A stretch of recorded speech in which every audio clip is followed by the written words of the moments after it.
everybody, what's going on? Steven here, and today I'm going to talk about Tobal number 1, which is Squaresoft's first fighting game as well as their first PlayStation game.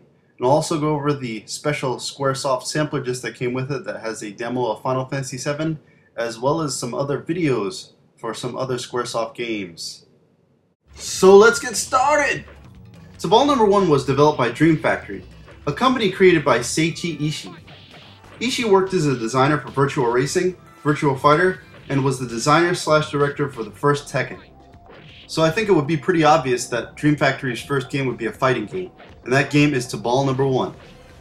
Okay, so now I'm going to tell you about Tobal number 1's crazy story. In the year 2027, an Earth starship probe discovered the planet of Tobal, a unique and fertile world with 10 moons, and filled with large deposits of the rarest and most powerful energy source in the galaxy, Mal Moran. In meeting with the King of Tobal, Earth begins discussions over opportunities of gaining the rights to mine the priceless Mal Moran. However, several other planets are also in the bidding. With negotiations running amok, the King of Tobal, an avid fan of martial arts, decided to hold a tournament, Tobal number 1, to which the winner would receive the rights to mine the precious matter. Champions from each of the civilizations meet once every 200 days in a winner-takes-all competition that is judged by the king himself. The year is now 2048 and the 98th tournament is about to begin. And that's the entire story to the whole game. The story doesn't show up anywhere in the game. I got all that from the instruction booklet. And that's okay, because most fighting games aren't known for having big stories to carry the game.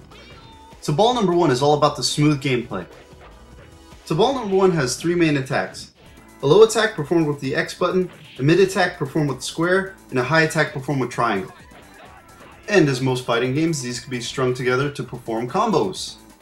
You can also perform grapples that seem to mostly consist of wrestling moves, like powerbombs, suplexes, and brainbusters. Of course, all the characters have their own unique fighting style, as well as their own special moves and combos. And this game has a really fast-paced, well-designed fighting system. You have full 360-degree control of your fighter, which in 1996 wasn't something that very many 3D fighters were taking advantage of. In Tobal number 1's tournament mode, you have to play through 11 stages, and you have to fight everybody, including a clone of whoever you're playing as. Let's take a look at Tobal number 1's mighty warriors. Chuji Wu is from Earth, and he lives with his grandfather, an older sister, and has natural, raw fighting talent. Ipan, who looks like a human, but she's actually from a planet that orbits Tobal, called Planet Kitaic. Fei Pusu from Earth, who was the 66th tournament champion. He's also the mentor of Ham. And yet another Earth warrior, Gren Kutz, who's a martial arts champion and arch-rival to Mary Ivanskaya. And then there's the robot Ham from Planet Tobal. He's the student of Fei Pusu. Ilgoga from the planet Wako Bayai. He enters the tournament for the prize money so that he can propose to his girlfriend.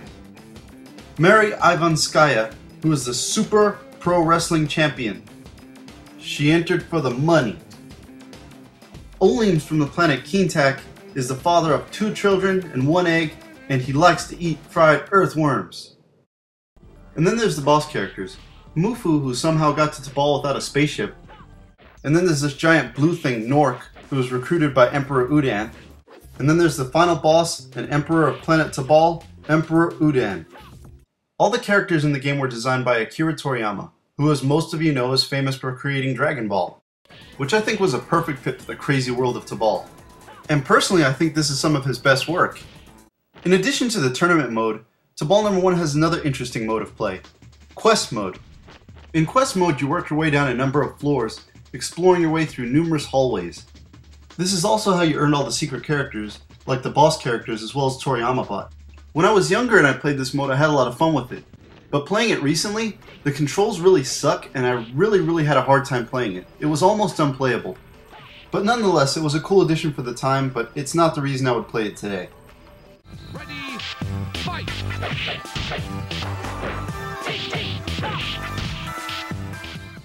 Tobal number 1 has an amazing soundtrack. It was performed by 8 different composers.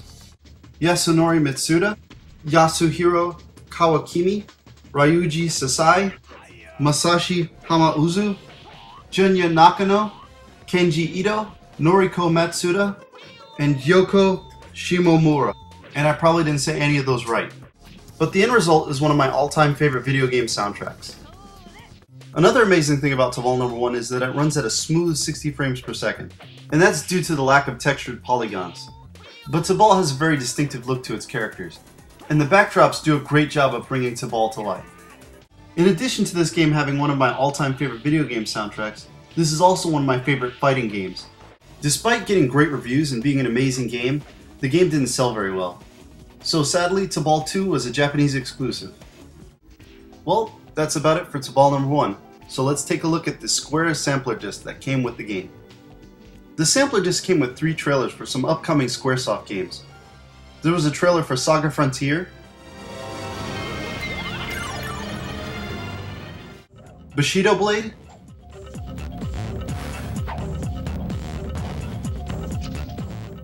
and last, but definitely not least, Final Fantasy Tactics.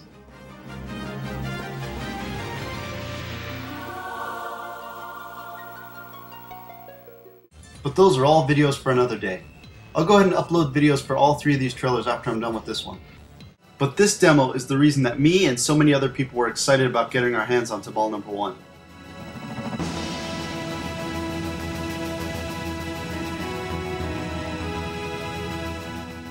The Final Fantasy VII demo has some noticeable differences, like this intro. While it isn't necessary since everything's explained to you later, it would have been cool if it was in the final product. In the demo you get to play through the first mission of Final Fantasy VII, and you get Aeris and Barret in your party from the very beginning. We also get to look at some high-level spells, and get to see Leviathan, one of Final Fantasy VII's super cinematic summons. Another difference I noticed is instead of calling it a Mako plant, they called it a Makoro plant. I also noticed that the random battle encounters were at a much higher rate. It's like, seriously, that was like 2 steps there. I'm glad that wasn't in the final game. But most likely that was put into the demo so we could get a good taste of the battle system. The demo runs for about 30 minutes.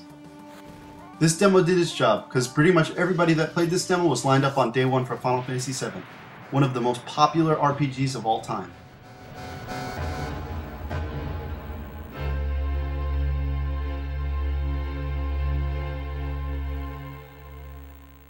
Hope you guys enjoyed my review of Tobal No. 1. Tell me in the comments below if you watched it because of Tobal No. 1 or if you watched it because the Final Fantasy VII demo was included. Because in case you guys didn't know, a lot of people said the only reason that Tobal No. 1 sold was because of the Final Fantasy VII demo. So tell me below in the comments if you watched it for the demo or for the video. This has been Steven with Game Power Masters. Thanks for watching.